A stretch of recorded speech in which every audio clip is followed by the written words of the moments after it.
what's going on, everybody? How's it hanging? How's it happening? You guys know what it is. This is Kevin from the Chord Progression Podcast, brought by MSC Rocks, where rock and metal thrive. Guys, this is going to be completely different. Yes, this is a very special podcast. Since the 2020 pandemic began, we have pretty much been exclusively recording episodes, interviewing bands, having a great time doing that, and that will continue on as we go on. But this one is a one-off special because I just got back from Blue Ridge Rock Festival. I was there all 4 days. All 4 days. And I know what a lot of you are thinking. There was a lot of stuff that went down there. You probably heard about it anywhere online. The Screwed by Blue Ridge Facebook group. There is so much out there, and I thought, fuck it. I'm going to be the one to talk about it. But before I get started, I know I always wear this hat that I got on, but I got to make a change because some of you people need to know that I was there. So let's do that.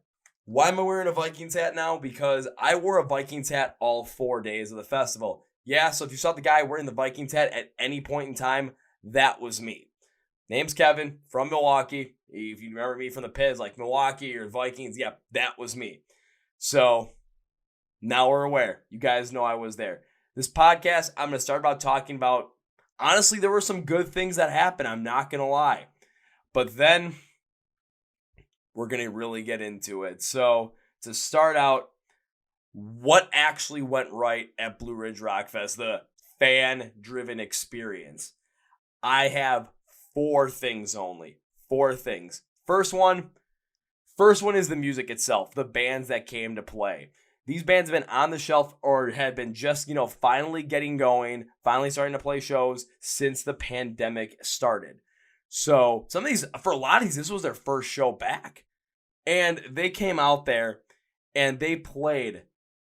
Now, this is just on the bands. This doesn't have anything to do with the audio quality of the sets. That will come in at different points. But I'm talking about the bands, the energy, and the shows they put on. Almost every single freaking band really went out there and put their all into it. And, I saw a lot of them. Spirit Box, really put it out there, really went out there because, this was probably like the first super big show that they were going to play where a lot of people could see them here in the United States. From Ashes to New, I love their set. I love the energy from Matt, from Lance, from Matt, from Danny. The Ghost Inside was absolutely phenomenal. I saw Dying Oath on the side stage, and that was freaking awesome watching. Drugs, the return of Drugs, their sound was really good. Seven Dust played well. I saw my friends begin anew. Rise Against, you guys know me, I love Rise Against. So I got the Rise Against t-shirt. Motionless in White was absolutely unreal with their overall music selection, the fans, the way they had the show going, the sound, everything about it. Saturday, Seasons. They've been on the podcast for. They had 20 minutes on a side stage, and my God, did they make the most of it. That was probably the best side stage act I saw all week. Wage War was absolutely brutally fantastic. Lamb of God's Pit was exactly what you'd expect. Shout out to Josh from Bad Flower because he was sick as a dog going into the show. He was not looking good. And Lou Brutus, who was one of the hosts of the festival, and Lou Brutus was there all 4 days. That's an important thing that will come up a little bit later. But he announced to us that Josh was dealing with laryngitis. He was not feeling very well, and he might not necessarily be able to perform very well. He was gargling water in between takes to make sure that he could perform. But he went out there, the rest of Bad Flower went out there and absolutely performed their asses off. So I was very, very impressed by that. On Sunday, A War Within I come on the side stage. They were actually really freaking good. Got to see Blackwater play. Kill the Imposter just absolutely brutalized everything. And then Ice Nine Kills.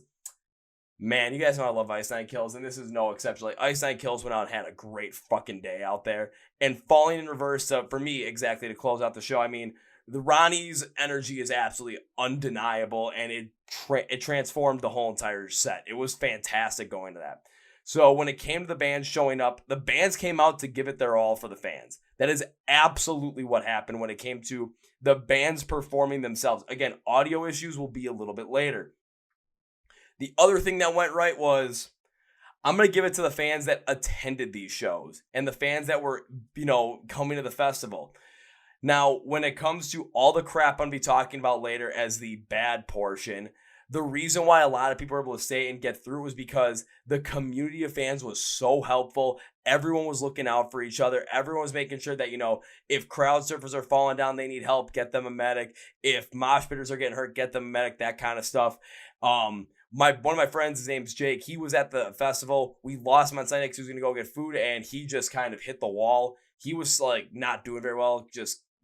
He got sick. I'm not going to lie. I don't know exactly what happened. It might have been a combination of like dehydration plus not eating the best because, you're camping out there. It's a music festival. We get it. And the community of fans, because me and my 4 other friends, we had no idea where he was. The community of fans of Rock and Metal end up helping him get back to the campsite. Like that's unheard of anywhere else. But Rock and Metal, man, you guys fucking rocked with it. And the energy for these shows that the fans put into it was nothing short of phenomenal. The fans went absolutely all out, from the pits to all the crowd surfers to every little aspect. This is why this festival ended up being actually enjoyable for a good amount of people. And if you look back at it, you're going to remember it was because the fans just really looked out for each other. Rock and Metal community was absolutely fantastic, and the bands performed with all their might, and they really made these shows. The performances specifically, one hell of a thing. The other things I'm going to have to mention that went good, there's a group out there called the Pit Crew. You probably saw them. They had the shirts with the eyes on. They had Pit Crew on the back, and they were in every single mosh pit. So I know you guys saw me with the Vikings hat on, Vikings Walkie. What's up, guys? I have to call you guys out specifically for the good of this. Reason being is because when it came down to the pits, yes, some of them were going to get really, really freaking brutal, and it happened. But you guys controlled the pits, made sure that everyone was going to be safe. If someone went down, you guys were picking right back up. You guys knew where to start, and you guys knew every little aspect. There were so many of you out there, and everyone was just helpful as all hell. I mean, there are 2 very specific instances that I have to bring up that shows how good this pit crew was. One was during Wage War. So I'm seeing Wage War, the second last song. There's a little girl about maybe 6, 7 years old. So for all of you listening on Apple Podcast, Spotify, iHeartRadio, you're not going to be able to see the video of this, but if you go over to our YouTube channel, because I'm posting this on YouTube, I will have the video up there of me doing the podcast and with all the pictures and the videos I'll be talking about.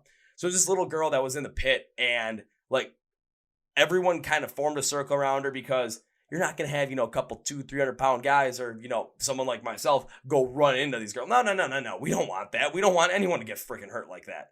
But what ended up happening was, it was some of the most wholesome stuff I've ever seen, where there were a couple of smaller kids in the pit that had those Pit Crew shirts on. So they were going in kind of just like, being very gentle, kind of like giving her that whole mosh pit experience. Couple of the bigger guys went in there, kind of were like crouching and be like, oh, hit me. So she would kind of run into them and they'd go flying back. Everything was all good. One of the biggest guys in the pit crew, like I'm talking size wise, got down on one knee, pulled out a bandana that said official pit crew member, and tied it around the girl's neck very loosely so that she was like an honorary pit crew member. It was absolutely incredible, absolutely awesome. So when it came to just creating those wholesome moments, it was fantastic. Protecting us, my God, when people were getting potentially injured, you guys were the first there to jump in to help them back up if they needed some help. If they needed a medic, you guys were right there to take care of it. You guys were there to control the crowd killers. And this is where the second one comes in, because at the end of the Beartooth set, there was this guy that came in, big guy, and full on like karate style crowd killing. Like he was throwing absolute punches, high kicks, everything. And for the first at Beartooth, these guys got to control this guy. I was like, dude, and they kind of threw him out of there. Like, dude, what the hell are you doing? Like, this is not the way to go about it. I thought that was gonna be the only time that happened, but then the end of this We Came as Romans set happened, and this guy absolutely came in and was taking swings right at the end of their set. And the mosh ref was on our side. I'll get to him right after this, because the mosh ref is a whole nother story, but it works. So this guy comes in full on swinging, and the mosh ref is like trying to stop him, like, dude, what are you doing? And the guy swings and hits the mosh ref in the face with a punch. Here comes 20 guys in the pit crew, go run this guy into the barricade and literally give him a taste of his own medicine. Security got in, they pulled the guy that was crowd killing out. I believe they kicked him out of the festival for that. And again, when it comes to mosh pits, there is that etiquette that is there. Yes, it does look violent. Yes, it's crazy, but we're all looking out for each other. This guy came in to just potentially hurt people. And he ended up hurting people. And the pit crew took care of it. The pit crew made sure that we were going to be safe from this guy. And it was fantastic. I have to give you guys a lot of respect for that. And I absolutely knew that something like this might happen. And you guys really took the forefront of it. I love it, guys. Thank you very much.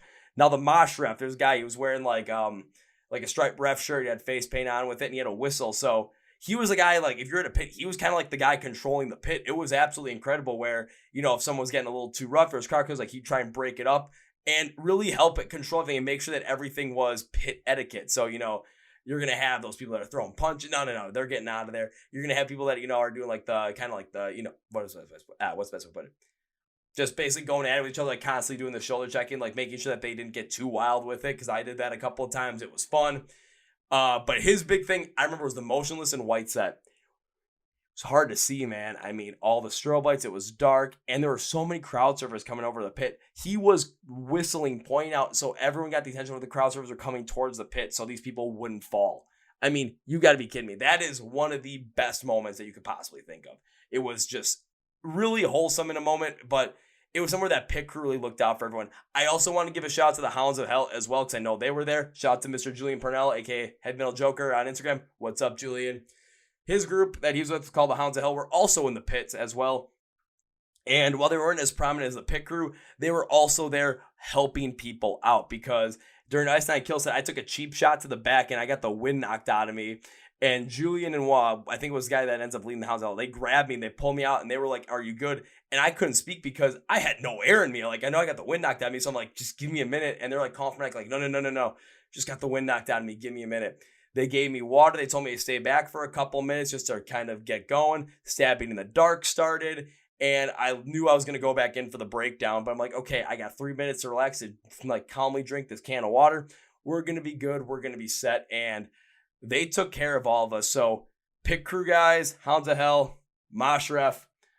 Again, this is something that goes to the community fans. You guys are absolutely fantastic. Loved having you guys there. The one other shout out I'll give for the most part is security at the front of the stages. For the most part. And the reason I say is because of how many crowd surfers were coming in for every single show. Whether it was Motion of White, Lamb of God, those were the two that I remember the craziest amount of crowd surfers. Falling in Reverse. Let's see some of the other ones I remember crazy crowd surfers at. A Day to Remember. Like, they were catching them at left and right and make sure that they were safe. Hell, I crowd surfed for the first couple of times too. I had to lead his way and they caught me like right away. It's like, okay, that's cool. For Match when I did it, like, they caught me like a baby, and there was a guy that was like this after me, just like, after I got on my feet, just like this in front of the stage, like, just don't run on the stage. I'm like, okay, I know what you're doing here, man. We're good. Cool. No big deal. And can I say it for the most part, because I know there was some trouble with some of them. And I have to specify that this is security at the front of the stages, because security is a whole nother issue. So I just talked about what the things that I thought were good. And I'm going to call Blue Ridge the fan-fueled experience, because the organization didn't do anything to help us out.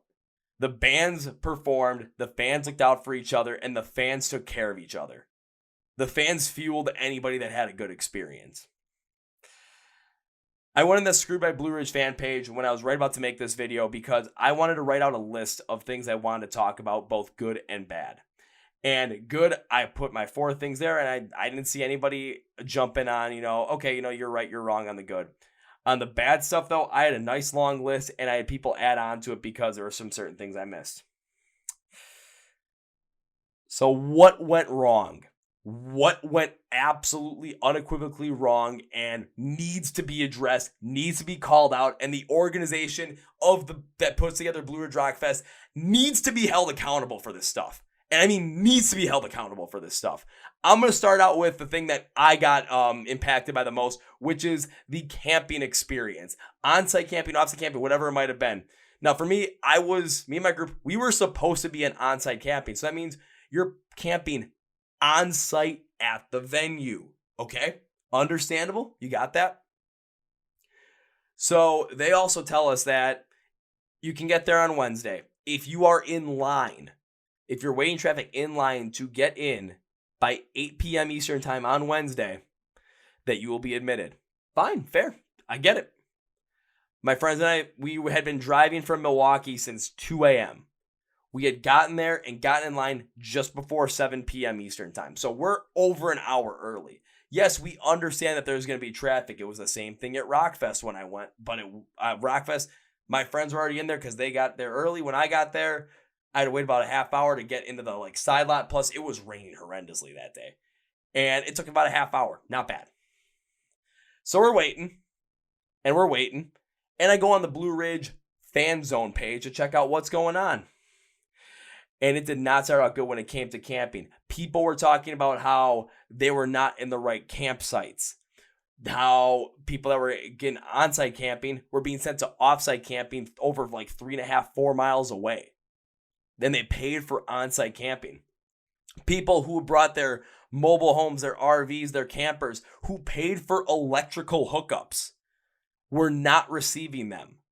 And the people who paid for those electrical hookups were told that the electrical hookups would be 30 amp, but the actual thing was 50 amp. So they had no converters to really take care of their electricity. It was not going to work. It just wasn't happening. And I'm looking at this stuff thinking, what the hell is going on? Why is there so much disorganization? This makes no sense. You should be, understanding that, if you say you're going to have 30 amp, have 30 amp. People had bought and paid for this stuff. So why wasn't it being supplied? Why were people not getting what they got? And how were people potentially getting these electronic hookups when they didn't even pay for them? It made absolutely no sense. As me and my group were getting closer to the entrance venue, I noticed something. The entrance venue is a 1-lane road. 1 lane that is being converged on from the east, the west, and the south. So you have 3 ways of traffic and a major highway that's to the east of the venue where people are coming in. You have 3 coming all over the same place. And you're letting 1 car at a time because it's a 1-lane entrance. How did you not understand that this was going to happen? I mean, this was just absolutely ridiculous to the point where we were getting close to the front. It's 8 o'clock. All of a sudden, it's right around 9 o'clock at night. And my friends and I were getting close to the front, we're 4 cars away. All of a sudden, a tow truck comes in front and blocks off the entrance. And I'm wondering, oh, did someone get stuck in the ditch on the other end? What's going on? So all of a sudden, we see the 3 cars in front of us go, but they go not to the venue. They go east towards that highway. So my buddy and I, who are in 1 car, we stop and we talk to the person who's directing. We're like, hey, what's going on? Granted, this man who we talked to is a tow truck driver. He is not affiliated with the organization at any point in time. We ask him what's going on. He says they're closing down camping registration for the night. Why? Because we were told that if we were here in line before 8 p.m. Eastern time, that we would be allowed. And plus, we paid for this stuff. They said, nope, they're closing it. I got no other information for you. So we're annoyed because where the hell are we supposed to go? We've been on the road for 17 hours. We haven't slept. We're tired. And we are supposed to be staying here. We paid for this. So why couldn't we get in? And he said, I don't know, man. They're telling us that, you can go anywhere you want, but you can't stay here. I cannot get mad at the tow truck driver or the sheriff's department that was out front, telling people this stuff because they had a job to do. They were just doing their job. This is on the organizer's part because you've got to be kidding me. They were starting to direct people to offsite camping that should not have been an offsite camping. They were directing people who were also in onsite camping completely away to tell them to come back tomorrow to hope for the best. My friends and I, we went to a Walmart parking lot to camp out in. And we were not the only people camping out in there. But then we got an inkling that a storm was coming, and we packed up and we drove 45 minutes out to Greensboro, North Carolina, to stay in a hotel. Yeah. I was running on an hour and a half of sleep for that whole entire thing. It was just horrendous, the whole entire thing. And when we got to camping on the Blue Ridge fan page, the fan zone page, I posted, and I quote, because I have to pull it on my computer, they've shut down camping for the night. This is horrid. And the comments started rolling in. The shares on the post started rolling in. I posted from the MSOTD Rocks page as well. And people were getting really confused because there was no communication from Blue Ridge at all for this. There was no communication. It was just ridiculous. I couldn't believe any bit of it. So I'm sorry. I'm trying to scroll through some things here because I just want to make sure I get to this point because around, let's see, where is this? Yeah, around like 3 a.m. that day. Oh, I'm sorry. At 1:53 a.m.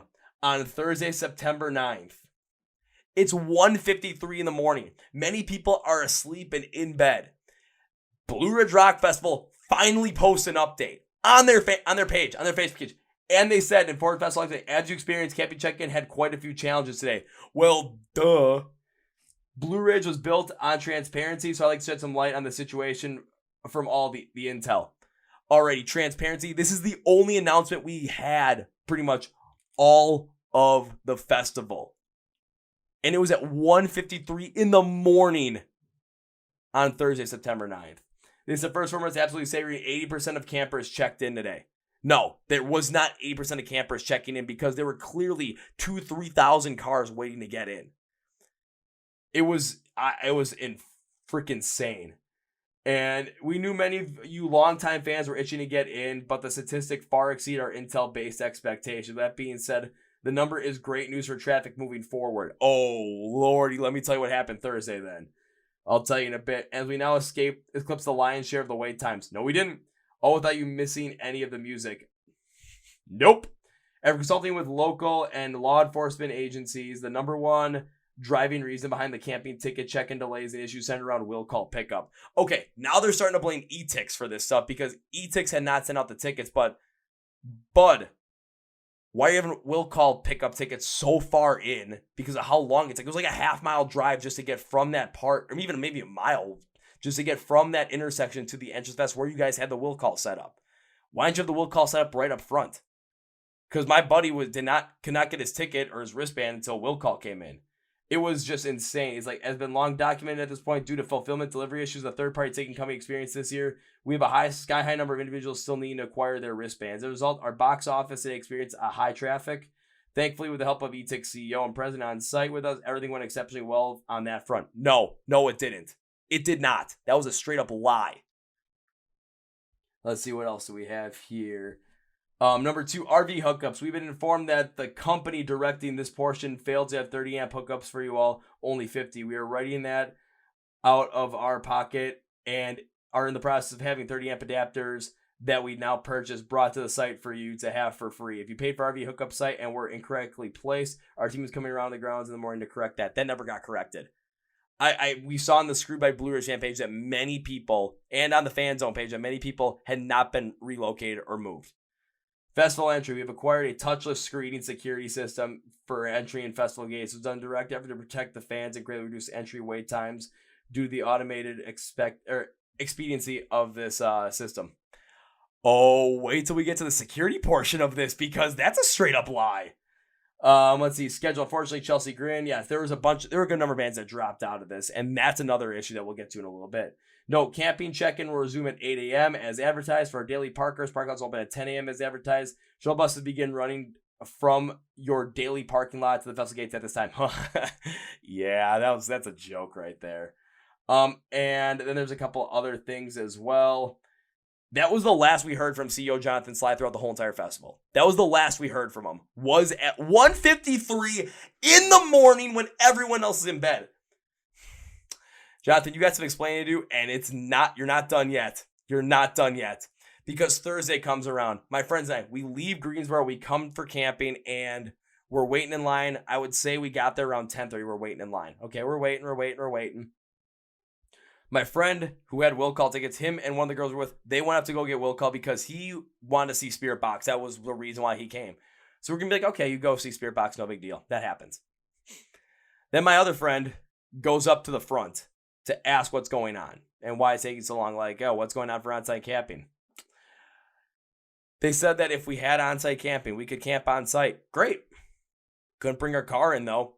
We'd have to park our car in the daily parking lot 2 miles away and haul all our stuff in by foot. We'd have to carry it in. But we paid for on-site camping. We paid to have a car there. What the actual hell? This did not go well. This was not the way it was supposed to be. This is not what we paid for. And many people were in this same boat as we were. So we were driving to the general lot and we were trying to figure out what the hell were we actually going to do. At this point, I was very thinking, we weren't going to attend this festival because we weren't going to be able to have a place to stay. At that point, the guy who was running the GA lot said, fuck it, camp here. The amount of people that camped in the GA lot was absolutely insane. It was nuts. It was absolutely nuts. And when it comes to the parking stuff, I will get to that next. But it was just absolutely unbelievable with that. And again, we were for on-site camping. We were promised showers. We were promised porta potties. We were promised all this stuff. Of course, there was nothing like that there. They didn't plan on this stuff. We didn't get porta potties there until midday Friday. So we were camping without any facilities to go to the bathroom in for anybody unless we wanted to walk 2 miles into the festival. People were peeing, pooping in the woods. It's a health department violation through and through. I'm not going to lie. My group had to do that because, well, you're not going to walk 2 miles on an unlit road at 2 a.m. because you have to take a shit. No, you're going to go 100 feet over there into the woods, drop your pants, take a crap, and then go back to bed in your tent. This is just what I went through. There's a lot of the people that went through a lot of other things as well. If you want to see the Screwed by Blue Ridge fan page, they have so many other stories for you specifically, but there is one other I will talk about, but it's a whole different issue. Parking was an absolute freaking joke. They had multiple lots way off site, and the closest one was the GA lot that we were in. You didn't even have to have a parking pass to park there. They were not checking parking passes. We had a camping pass, but we didn't have anything that said camping. We didn't get a camping wristband or anything like that. I had a freaking ticket from eTix that said, turn this in, and you'll get all your camping stuff. Yeah, well, we can't turn it in if we can't get to our on-site camping. And all the people that paid for GA parking at any of these lots, not just the one that I was in, even in the further away lots, they weren't checking parking. So people could come and park there that didn't pay for parking. People paid $66 to park for the whole festival, and that's just money that was basically stolen from them. This was a consistent thing. Lots were filling up incredibly quickly, and even for us in the GA lot, people started camping there again on Friday night that probably weren't supposed to be camping there because, screw it, who the hell is watching anyway? Who the hell is looking at this stuff anyway? It makes no sense. It absolutely made no sense. Someone I know who I work with, she was at the festival as well. She parked in a further lot, maybe about 5 miles away. Yeah, they didn't check. Here's the second issue comes in. Yeah, you're going to have to get shuttled in and out of these places, right? Because of how far they are. It's like 1 lane road each way, no lights, nothing. And some of these lots are 5 miles away, so you're going to have to get shuttles, right? Well, a lot of the people driving the shuttles quit the day beforehand. Now, I understand that, okay, why'd they quit the day beforehand? Rumor had it that the pay was absolutely egregious and the hours were long. So they were looking, and the group of people that quit saw how much of a crap show and much of a crapshoot, shit show, whatever you want to say it was, that Wednesday night was. So they didn't want to deal with it. So you had maybe like 8, 9, 10 shuttles, not per lot, for the whole entire thing, with people still trying to get into camp and park and everything. It took people 4 hours to get from a parking lot on a shuttle to the festival grounds. After Thursday, the county took over, and with less people parking, with people getting there earlier, with people just not showing up, and them closing off the roads to traffic, yeah, shuttles got going a lot quicker, not going to lie. They had more drivers. The county stepped in. I want to thank Pennsylvania County for that one, because Thursday was absolutely dangerous when it came to that front. Along with, if you weren't taking the shuttles, you had to walk back on these country roads. There was no light whatsoever on these things. People were getting hurt. People were falling over. People were falling in ditches. People end up getting hurt so bad they had to go to the hospital because of how bad they were falling. There is no light there whatsoever. Myself, I didn't have a problem, but then again, I'm 26. I'm rather athletic, agile, and if I'm going to get hurt, I'm going to get hurt in a pit. I'm not going to get hurt walking home. Not everyone is me, though. There are a lot of people there that were there just to, watch the shows and go home. Some people are physically unable to walk that far. Some people are physically unable to do that. Some people have disabilities, which is another freaking huge issue we will get to. But it was just something where when it came to parking, it was a free-for-all. People that paid for parking, people that paid for camping were not getting what they wanted. The shuttles, they did get better Friday, Saturday, and Sunday when the county stepped in, but when Blue Ridge was running them, it was a sheer mess. Remember when I mentioned that thing about security at the gate with the scanners? Yeah, they said the scanners were like, this is what, they use at all these sporting events to keep people safe. Oh, God. So security at the gate was not checking wristbands at all. People were walking through without wristbands on. There's video on the Screwed by Blue Ridge page that, I will post the link to so you guys can check it out and look through all this stuff. There is a post there about people just walking in without wristbands. I saw people walking in with knives. Yeah, you're not supposed to bring those in. People were walking in with anything they wanted. I knew people that were walking in with full cases of beer, and they weren't checking any of it. So I'm not sure if the scanners didn't work or if security was just totally inept. I don't know which one it is, but still, that created an incredibly potentially dangerous situation where people were bringing knives in. I don't know if anyone brought a gun in, but they easily fucking could have. Security was an absolute joke at the gate. Honestly, if I wanted to, I could have cut off my wristband, walked in, no one would have been the wiser. Because they just didn't care. I even heard a story where someone brought in a full case of beer, and the security said, screw it, I don't care. Just go in. It's a whole case of beer right there, man. I should have brought my beer in. One of my friends, the guy Jake that was passing out, dude, he brought beer in. He was having a good time. And also, those, they bring beer, they could be cans, they could be bottles, they could be glass. But security just didn't give a shit. Especially at the gate. There was no direction whatsoever from security even when you got in there. There were no signs, absolutely nothing. You didn't even know where the hell you were going half the time. When we got up to there, for camping and stuff, there were no signs or anything. The only sign I saw was off-site camping that way, which was 4 miles down the road. I never saw a sign for anything. I never knew what lot we were in. They color-coded them. I didn't know which one was which. Apparently for camping, they put down white lines for a 20 by 20 spot, which is incredibly small for camping, especially if you're going to have a car on top there, let alone a whole camper. But yeah, they didn't care about those either. They didn't mark those properly. It was just inept logistically from top to bottom. So that security gate scanners, the food. Okay, when it comes to food at a festival, yeah, you're going to experience those long lines. I understand that. But this also brings up another issue, and I will post these pictures for you because someone in my friend group found this online and posted this. So this is something that Mr. Jonathan Slye posted on March 8th at 11:20 a.m. saying that they bought the brand new amphitheater venue for it that is a 30,000 capacity venue. Okay, 30,000 capacity, that's a lot. All of a sudden you go over to their, let's see, where is it? You go over to their Instagram page. I believe this is as of Saturday. Sold out at 160,000. Let's do the math here. You can hold 30,000 here at this venue, right? And 30,000 times 4 is 120,000. 160,000 is about 40,000 more than 120,000, right? So you sold 40,000 more tickets for this thing. You could expect 10,000 plus a day. 33% over your capacity you sold. Okay, when it comes to security, yeah, you're overfilling this thing. How are people supposed to get in for parking if you're going to oversell this stuff? You expect people not to show up? You sell this stuff, you have to expect them to show up. They bought it. It's in the freaking contract. You have to expect this, man. Jonathan, you have to expect this. You can't just oversell this thing by 33% over the capacity. You can't do that. Yet you did, and the shit show that happened. All this stuff with the camping, the parking, the shuttles, the security at the gate, the scanners, food where all of a sudden people were waiting in long lines. Of course, I understand that happens, but man, I heard people waiting 2 hours, 3 hours just to get food. And then the places, this is kind of on them though, but this is also on you, bud.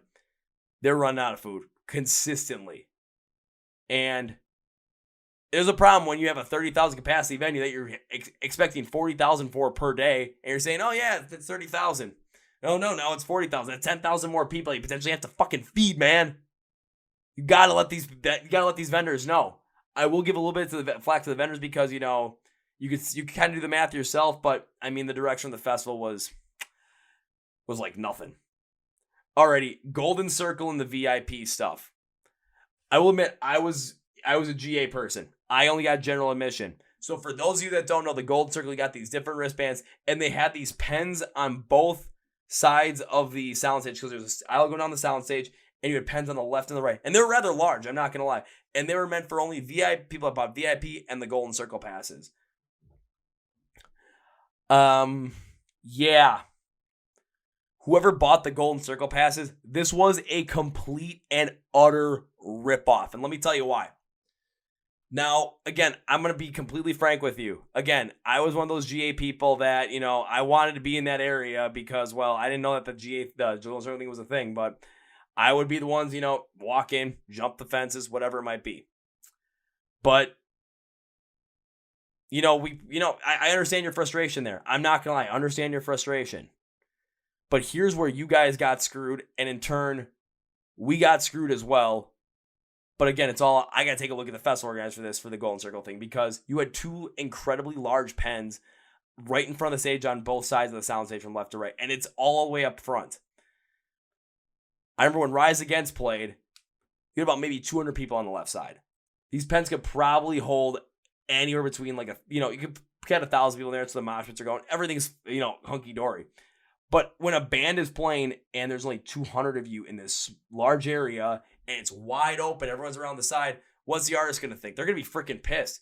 For Rise Against, after 3 songs, the security just stepped aside and said, screw it, you guys go in. On the stateless stage at the beginning of the festival, there was no security there checking for the Golden Circle stuff until Beartooth on Saturday. There was no security. Hell, I walked in so many times, it was like nothing. It was absolutely insane. Again, being in that middle, that's definitely where the shows were for the stateless stage and the monster stage. That's where we wanted to be. But without security there, who's holding us back? We're just jumping over the barricades. We're just walking right in. Who's checking? No one was. No one gave a shit. Where I will say that, again, this is a lot on the organizations, because you take a look at the enforcement of the Golden Circle and it was literally nothing. But then you take a look at how much space you guys had as well. This is also on the organization as well, where they put way too much space on that to the point where a lot of people that had general admission couldn't even get close to the stage. So when they, that's why we jumped over, so we could get close, because there was so much space over there too. I think for the Golden Circle, if they would have had the whole entire, only one section of that stage, instead of both sides of it just for Golden Circle, that would have made a huge difference. Because then for all the GA fans, especially say they have the pen on the right side, even though it was rather large, and leave that left side wide open, all the GA people are jumping the pit are going to be on the left side. There's no reason to go over to the right. But when you can't get close enough to the stage, man, people are just going to jump over. Did that plenty of times. No one checked. No one cared. I got a Rise Against story, though, for that one, but I'm not going to tell it on this podcast right now. That's kind of a funny story I just like to tell my friends. Not going to lie. But you guys got absolutely screwed. You deserve refunds for every bit of that. And I'm more than willing to say that, because you guys got freaking screwed. VIP got screwed as well. I mean, you guys had two freaking tents that didn't even have that much. I think saw some on the fan page where or the fan zone page or the Screwed by Blue Ridge page, where you were promised, liquor. You were promised free cold drinks. You were promised better water. Get to water in a minute. You were promised all this stuff. You were promised snacks. On Thursday, you got a freaking granola bar, and that was it. Why pay VIP for an extra $100 for VIP? What are you going to get is a free granola bar? I think they got better on Sunday, but again, Thursday, I'm you get a free snack from 4 to 6 p.m. That's it for VIP. Why the hell would you even want to bother with that anyway? Why would you want to spend your money on that? It makes no sense. And if you're gonna say this is the experience, if you're gonna sell this experience to people, Blue Ridge, you have to deliver. You under-delivered on this constantly. You not only failed to deliver, you just blatantly lied at this point. It was just god-awful. VIP was just inept, the worst. Just absolutely horrible. Now I got to go to trash as well, because I heard the rumor, I'm not sure if this is true, but they hired only 18 people to clean up the venue at night. There's really no light there, but 18 people. Yeah, you got a lot of cans. You have no garbage containers around anywhere. And when you do have garbage containers around anywhere, people are just stuffing them full with trash, and there's no changeover. So what are people doing with their trash? They're just throwing it on the ground. When I got back to the venue on Friday morning and Sunday morning, that place was still trashed. There's cans everywhere. There's plastic everywhere. There's no pickup whatsoever. There's no cleanup. There's nothing. How do you expect to be sanitary? How do you expect, especially in freaking COVID, how do you expect this to go off with trash on the ground? How do you expect to just be any kind of a festival with the shit show that's been happening? Hell, even Matt Heafy from Trivia was talking about how big of a shit show this was. He said the show was awesome. He said the fans were absolutely incredible for it, but every other aspect of that, and hearing all stories as well, absolute another shit show. I heard that from Blackwater as well, where they didn't get their artist wristbands. And they were there for all 4 days, so they always had to go through this huge rigmarole just to get in the festival because, well, they didn't get the right wristbands. It was just bad. Now, there's a very specific story that we need to talk about. And this just shows even more inept on the part of the festival organizers. So, I had heard something about a potential problem. This happened on Saturday. We heard about the potential problem where a septic tank, a above ground septic tank, a hose completely got attached and blew, and it was spraying raw sewage everywhere on Einstein camping. It's spraying sewage on campers, on their tents, on their RVs, on their clothes, on their food, all the property that's there. And I'm like, is this even real? This doesn't seem real. This is just ungodly. The only thing that made me think, this could easily be a thing was because on Saturday night after Bad Flowers, I was walking back. There were multiple trucks that were clean toilets, this kind of stuff. The porta potty people, about 8 trucks going into on-site camping. So I'm like, okay, this might be real, not sure. So I brought it up on the Screw by Blue Ridge fan page. And someone commented that, this actually happened because they were a part of it. I asked this person to send me a direct message, so if they wanted me to tell their story, they could. I will not include the person's name because, again, this is something that I just don't want to do that. I just want to put this person in a potential position that could be bad. So this is what this person told me. Me and the other campers were put next to an above-ground septic tank. Thursday night, the 9th, it had burst or spread some kind of leak and went onto the ground, but we didn't think much of it. On Friday the 10th around 2 p.m., the pipe completely burst, spewing human waste for who knows how far, coating and missing everything in its path. Cars, tents, clothes, food, destroyed. The cops were called twice and they never came. The fire department came and said it wasn't their problem and left. It baked in the sun and nothing was done until around midnight. A camper called the emergency health department line and they hung up on her. The upper people of the festival have not said a single word on the matter and are relying on in Facebook comments that things were getting fixed or showing people what they were giving us, but had taken no real action as far as I'm concerned. I can provide a Facebook post I made and some pictures after the pipe burst. I got the picture of the post was all this happened around 2 p.m. yesterday and nothing was done until about midnight. 911 was in fact called twice. They did nothing. Not only that, our campsite is called the United Dumping Ground. A septic worker said that they were never supposed to have any campers put there to begin with. We offered VIP bracelets, new tents, and a case of beer for having all of our belongings covered in human waste. I'm extremely pissed. There's been no sense of urgency while people are literally breathing in shit air. I have no way of getting in contact with Jonathan, but we're having an extremely hard time over at our campsite. The septic tank hose burst for the second time and sprayed human waste all over everyone's cars, tents, food, etc. It's been absolutely disgusting and has smelt bad over here for the last day and a half, not having a great time. This is not a joke. And if you're watching the YouTube video once again, I'm putting up the pictures that this person put, and I'll make sure I remove anything from that license plate from that car. But as you can see, guys, there is human waste everywhere. On these cars, everywhere. It got sprayed. That's a health violation. Why are you putting people next to that septic tank? Why? Where's the organizational standpoint? And when this is a major health issue. And I'm like, is this a rumor? No, it's not a rumor. It freaking happened.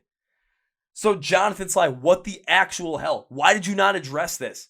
I mean, hell, on the Screwed by Blue Ridge fan page, anytime there's a problem at the same festival, the same music festival that's happening with Incarceration with Dame Rivers Presents, and there was a problem, hell, we were finding out about the problems that Dame Rivers Presents. The reason we were finding out is because they were getting fixed by Danny Wimmer himself and the organization.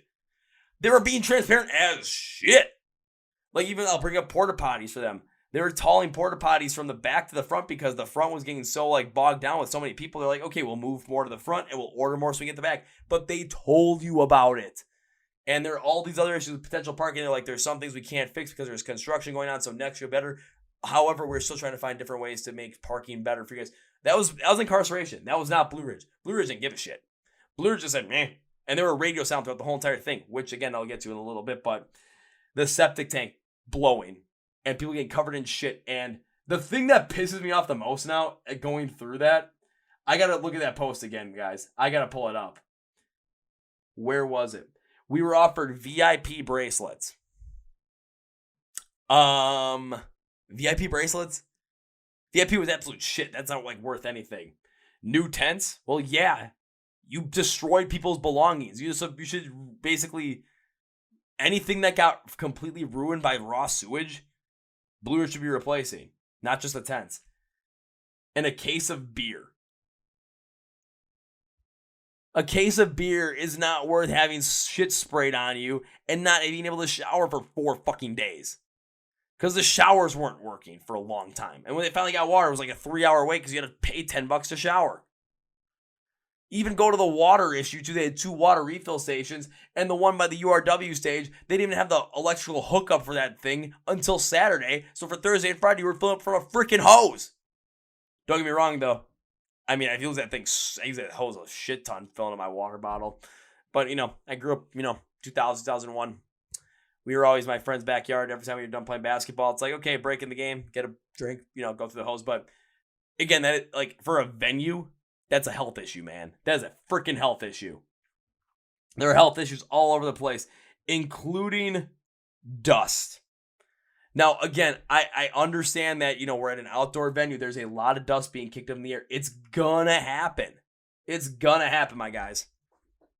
Dust was flying up everywhere, from the pit, from the back, everywhere. It got hard to breathe after the first day.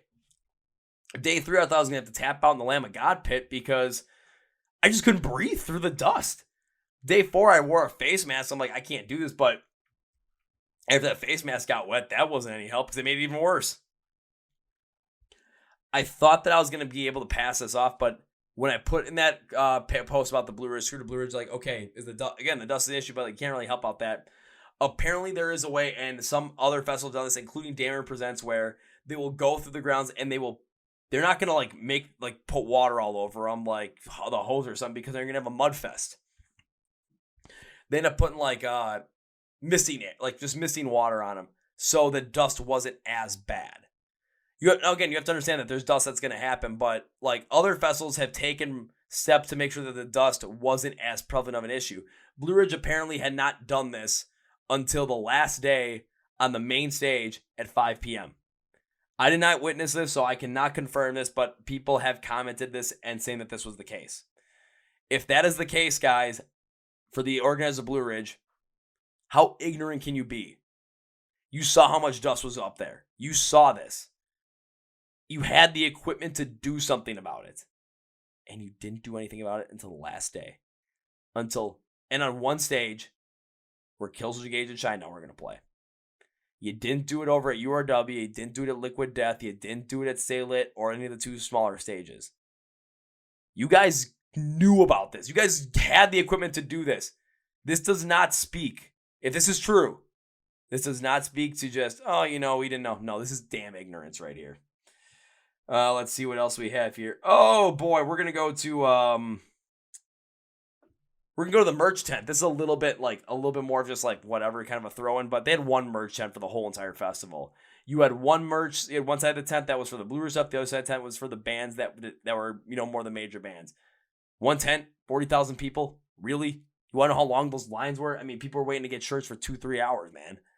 It was insane just having to wait for that. On top of that, the smaller bands had to sit out in the sun unless they brought their own awnings to sell merch on a side of a hill where there was a massive just like water pipe down at the bottom that was just basically creating a swamp at the bottom. Some bands are having to sell their stuff in a freaking swamp area. Are you... Dude! What band would want to do that? What band would want to do that? Speaking of the small bands, this was something that was brought to my attention by Johnny from the band Kill the Imposter. So I actually noticed this on one of the side stages next to the State Lit stage when I saw my friends in To Begin Anew. Looking at my buddy Cody and Shane, they've been on the podcast. I'm having them on the podcast again. But I noticed something off. I looked at Cody's ears and he didn't have any in-ears in them. I was like, well, that seems a little odd. I didn't know he didn't use in-ears. But I saw the same thing for Seasons. I was like, okay, something's up, man. And then Johnny gave me the rundown. The small bands on those side stages, because they were next to the two, like the main stage and the second biggest stage, they were not, the side stages, the small ones, they were not allowed to use in-ears.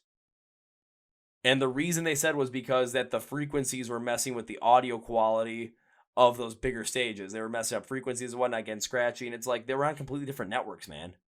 Was this some sort of favoritism or something? I don't know. I mean, I can confirm that they were not allowed to use in-ears, and the reason they gave was because of the frequency issue. I can confirm this because, again, Johnny from the band Kill the Imposter confirmed this to me. We talked about this before a set. Like, we talked about maybe 10, 15 minutes. This is confirmed, man. The fan-driven experience, and you're going to make these bands that are small, that some of these had to pay to just play these things. And you're putting them at a severe disadvantage. You're not letting them partake in industry standard practices. What the actual hell? How disorganized, inept, and ignorant is that? To not allow bands to use equipment that, they had. Hell, Kill the Imposter couldn't even use their own freaking drum kit. They had to use the one that was still on stage. I'm not sure if Seasons had to do that. I don't think To Begin Anew had to do that, but why? Just why? Speaking of technical issues, oh my God, was there an array of technical issues from the overall audio quality? It was not good for a good number of bands. It was not good. Specifically, the Stay Lit stage was horrible. I remember seeing A Day to Remember. Jeremy's vocals were really, really, really soft. And I'm like, oh, that doesn't seem right. Then I Prevail's playing the next day. From my friends that were there, they said you could hardly hear the lead singer. When I saw Beartooth, Caleb's vocals were just god-awful. And I know Caleb's not a bad singer. Caleb ain't. But when this keeps happening on the same stage, yeah, this is going to be a thing where you can't hear this stuff. Like, the audio quality was just not there. Sometimes it was there, like with Wage War, their unclean vocalist sounded absolutely fantastic on the same stage that Beartooth was going to play right after him. Why were there so many technical audio issues? And then why can't you let the smaller stages have their in-ears? On top of that, sometimes the scheduling, they had the side stages because they had scheduling mix-ups with bands dropping. How come the side stages and those bigger stages were going at the same time? There was a lot of sound going forward. Those stages were way too close to be going at the exact same time. And it was a scheduling issue as well because when bands were dropping out, schedules were changing, and we had absolutely no way to know about it. They didn't update the app. They didn't update the website on any of those things. Nothing. Even when bands were dropping out, when All That Remains dropped, when Nonpoint dropped, when Phil Anselmo dropped, we had to find out about that through rumors. Blue Ridge did not post anything about this stuff. They didn't post anything about schedule changes. When Bush dropped out on Sunday, they moved every band down a slot. So, like, Fame on Fire was supposed to start at 12:30. They started at 1:30. We Came as Romans was supposed to start at 1:30. They started at 3:30. There was no communication about this. We did not know when the bands we wanted to see are playing. My friends want to see We Came as Romans. Only two of us got to see We Came as Romans because we were there for Fame on Fire. We figured, we knew. But trying to get cell service out there, good luck. They said they improved it, but unless you're texting people, which still didn't work out very well, ain't going to work out at all for you, big guy. Let me tell you that. It's all these promises were made, and everything was brought down. The last thing I will bring up before I really bring this to a full close and really go in on this is an issue that will likely lead to many class action lawsuits. And I know you guys know exactly where I'm going with this. ADA compliance.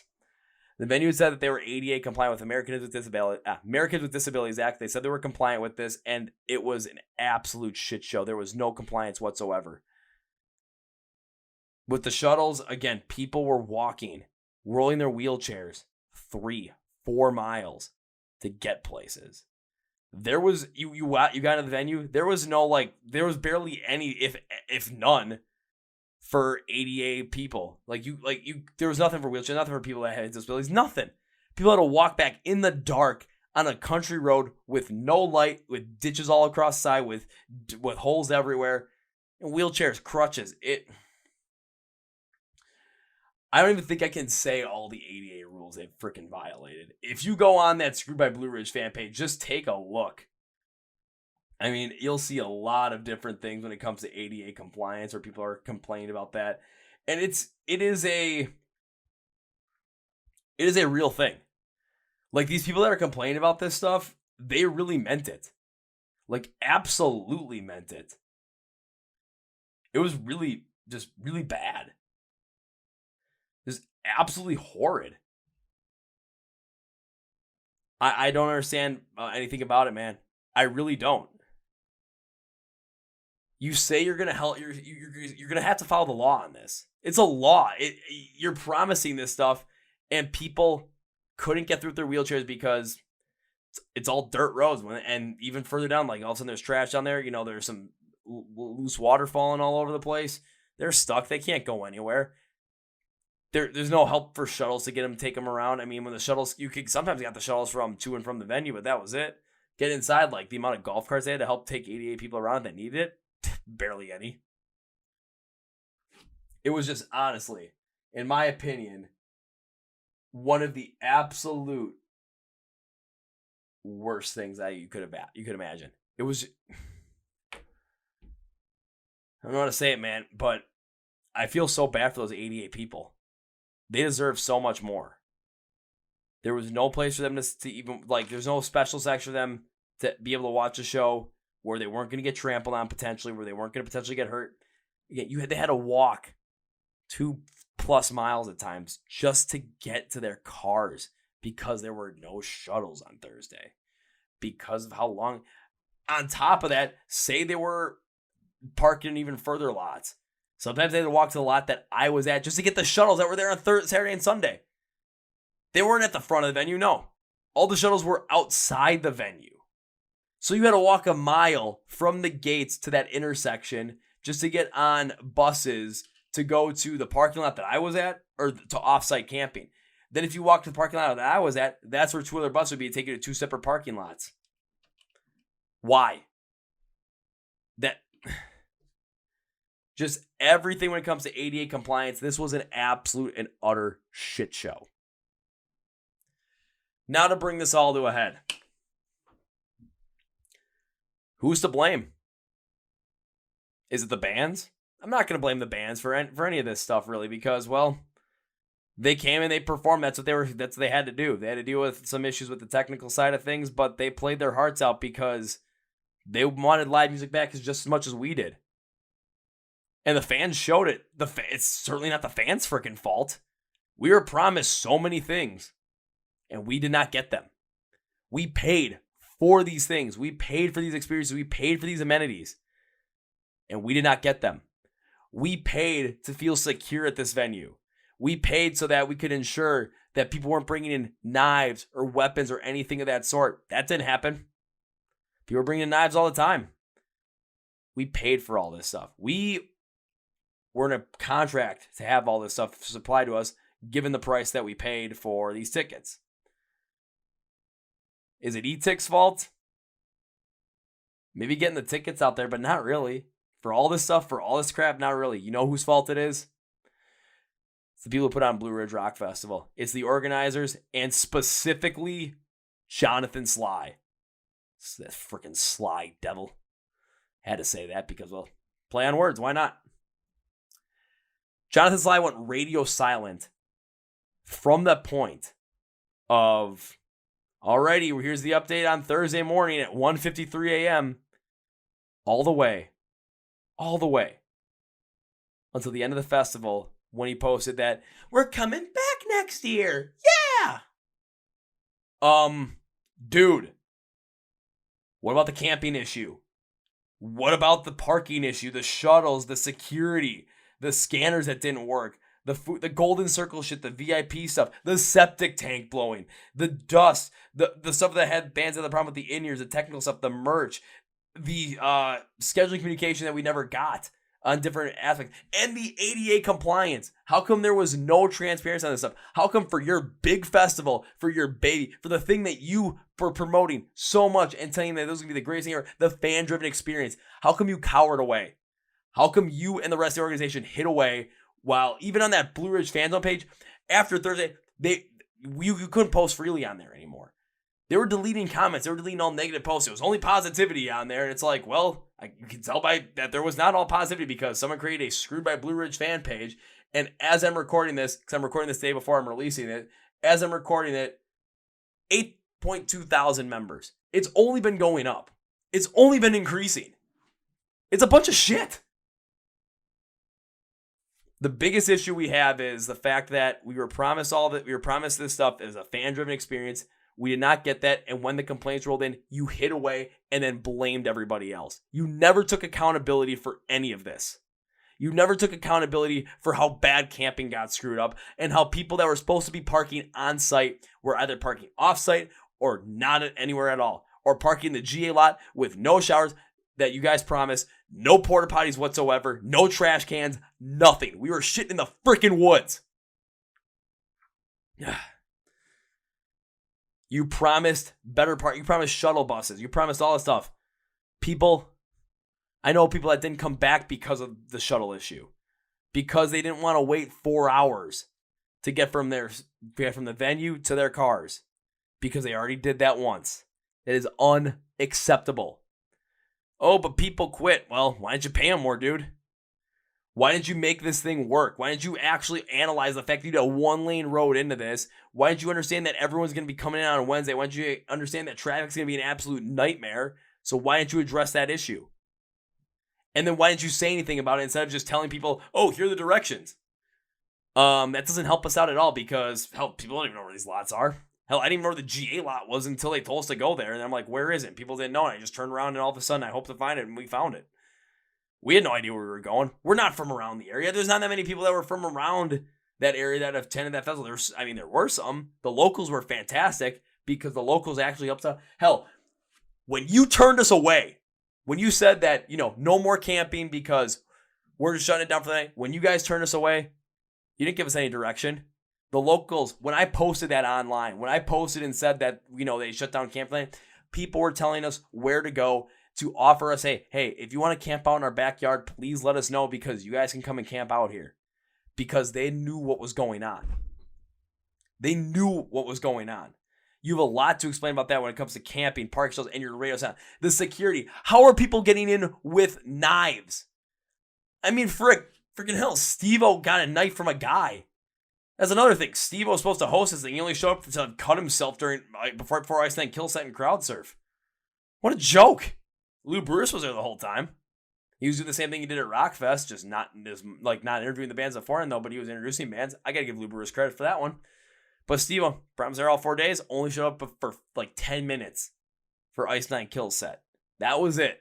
That was it. Why? Why even have that? Security at the gate. Why not take accountability for the fact that you guys did not have anything? The communication. Why did you go radio silent on us? Why are you still not talking? You saw what Danny Wimmers Presents did when anytime anyone had an issue, they addressed it right away. Anytime an issue online, they show that they were addressing it, and they actually did it. It wasn't just for show. They actually pulled this off. The VIP stuff, why didn't you deliver on what was promised? Golden Circle stuff, why are those places so big for when it came to Golden Circle, for so people to use them? Why did you do that, man? Why did you do that? Why was the trash thing that? Why did you not even acknowledge the whole septic thing? Hell, you basically just going to tell people, we're going to give you new tents and we're going to give you VIP bracelets and a free case of beer. You sprayed human feces all over them. That's, again, I'm not saying you did it because, it was a septic tank that blew, but you're the one responsible for this.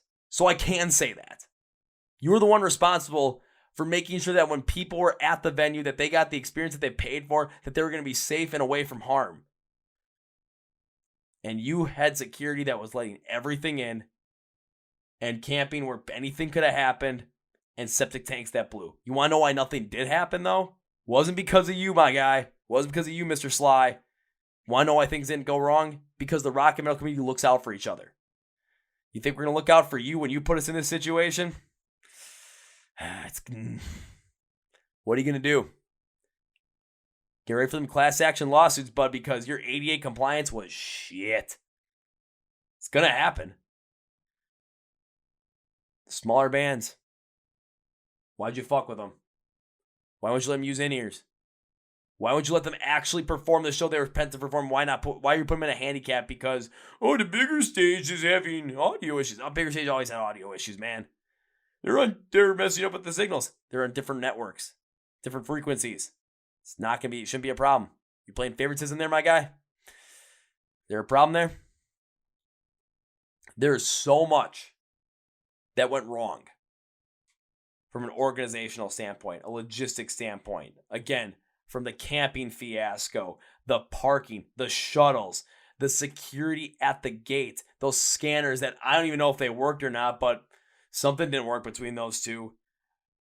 Food vendors consistently ran out of food in the long lines there. Again, I get the long lines because it's a festival. I totally understand that, but still, something wasn't right there. The golden circle and VIP stuff, shit. That septic tank that blew. Why aren't you taking responsibility for that? Why aren't you actually talking about that, man? You're putting people's lives in danger at that point. You put a lot of people's lives in danger with your lack of safety. If someone had brought a gun into that festival and fired a shot, that would have been it, man. That'd have been it for you. Rock and roll community, we know better. But you got 40,000 people. You oversold by 33%. You oversold by 1/3 of your capacity. What do you think was going to happen? So basically, when it comes down to it, here's what I got to say about Blue Ridge Rock Fest. The reason that the music and the shows specifically were a success was because the bands came to play and give the fans what they paid for. And the fans responded in kind by giving these bands one hell of a crowd to play in front of. Why people got help, why people were able to do the things that they did in terms of like when it came to the camping stuff, like why we were able to get stuff, is because people helped each other. The community helped each other. In the pits, we were helping each other. That's the thing with rock and metal community. When you get knocked down in the pit, people are there to help pick you right back up. If someone get knocked down, you pick their ass back up.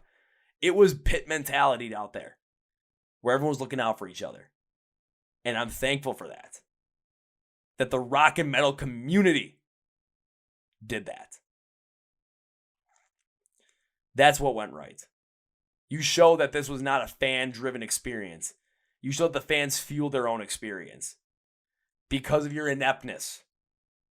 Your just straight up disregard for health and safety. For logistics, for anything like that. And then just sitting around doing nothing. Nothing! You didn't tell us anything that was going on, man. You went silent. And then you posted one update at 1:53 in the morning. So no one would see. Again, Mr. Jonathan Slye, your ineptness. Your blatant disregard. And honestly, I don't even know any other. I'm trying to think of some other words to even use with this. It's just a freaking disgrace what you put people through. The only reason that people had a great time was because the bands and the fans made sure we all had a great time. It wasn't because of what you provided. It wasn't because of the thing you created. It was in spite of that. And I know it sounds like I'm being harsh, but dude, Mr. Jonathan Slye, what are you doing? Why aren't you talking about this? Why aren't you actually owning up to this? Why are you pointing the finger at so many other people but yourself? This is your thing. You're the one responsible for everything that goes on here. It's on your shoulders. And everything that went wrong wasn't because of you. It was because of someone else. And that, sir, is the epitome of a piss poor leader. I don't even think I can call you a leader at this point. You're not a leader. You're just a scam artist. Again, the fans, we made this happen. We made this great time happen. We were the ones that made this incredible for all of us. You, sir, you made it dangerous. You made it a borderline, you made it a fucking health hazard. For not only the ADA people, but for everyone in there. I mean, hell. I understand, again, the thing with the dust, but I heard potentially missed the ground on Sunday for the monster stage, but why not any of the other stages? Because you saw if you saw what happened at Lamb of God, I mean, I walked over there, ready to get into the pit. I'm like, okay, where's the pit? I couldn't tell. I always look for the dust cloud. Dust cloud was the whole freaking thing.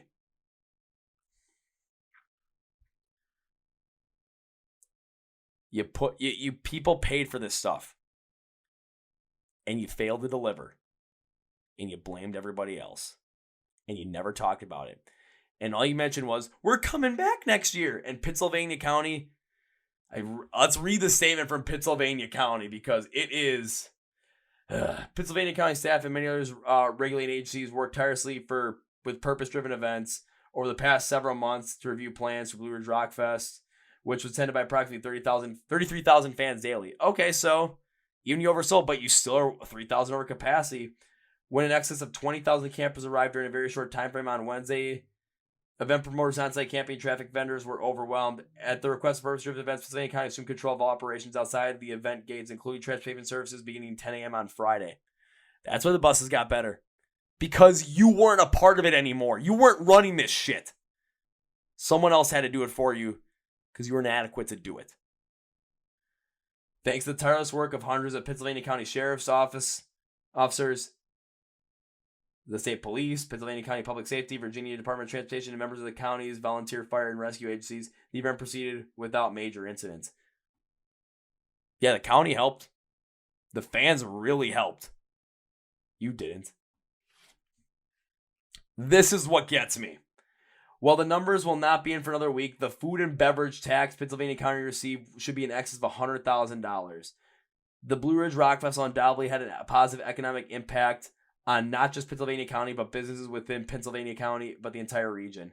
Pennsylvania County leaders are thrilled that Pennsylvania County is home to the Blue Ridge Rock Amphitheater, Blue Ridge Amphitheater, I should say, and look forward to working with purpose-driven events on future events and music festivals.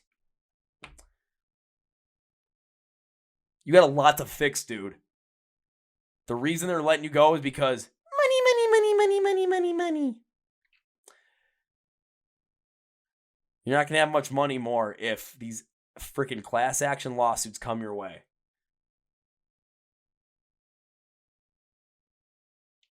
You created a potentially dangerous experience. You created a health hazard experience, potentially deadly one. And the only reason it didn't get that way was because you had outside help from the county. And because the fans always look out for each other when it comes to rock and metal. And you are still silent. This is Jonathan Slye. Make an offer to you, my man. Because you've been silent throughout this whole entire thing. There are many people that are pissed off at you, including myself. Did I have a great time at the festival? Yeah, because the fans and the bands made it that way. Not because of what you provided, my man. So here's my request to you and my offer to you. Because you've been silent during this whole entire goddamn thing. Get on a call with me. Get on a Zoom call with me. Join me for a podcast. Let's talk all about this, my man. I will ask everybody on the Screwed by Blue Ridge page to submit their questions to you. Or to me, for me to ask you. And that'll be your time. to own up to this stuff, to talk about this stuff. And not only that, your time to actually be a leader, not just a scam artist. You want that, my man? You can go back and check out any other podcasts that we have. You can see what I'm like with guests. We're happy. We have a good time. Be the same way with you, my man. We'll just talk. We'll shoot the shit, and we'll answer those questions. But you got a lot of explaining to do. What are you waiting for? Come on, man. Be a leader, not a scam artist. All right, guys, that's going to be for me today on the Chord Progression Podcast. This was a little bit of an interesting one. Not going to lie. I know many of you that were at Blue Ridge feel the same way I do. If I missed anything, please put it in the comment section of the podcast. I know a lot of you also had a good time like I did as well when it came to the bands and through the whole fan community as well, which is, again, why I wanted to highlight that point. So I needed to highlight that point. We're a community. We're great. We look out for each other. And that's the reason why the shows at Blue Ridge was an absolute success. Because the bands, the fans, the community looked out for each other. But again, Mr. Jonathan Slye, why aren't you saying anything? Come on the Chord Progression Podcast. Let's talk. So again, that's going to be for me, guys. Thank you for watching, listening to the Chord Progression Podcast, brought to you by MSOT Rocks, where rock and metal thrive. My name is Kevin. Thanks for watching this special episode and listening to it. I want to know what you think, so put in the comments. But on that note, you guys know how I end every single one. That was a big, healthy, and hearty. See you.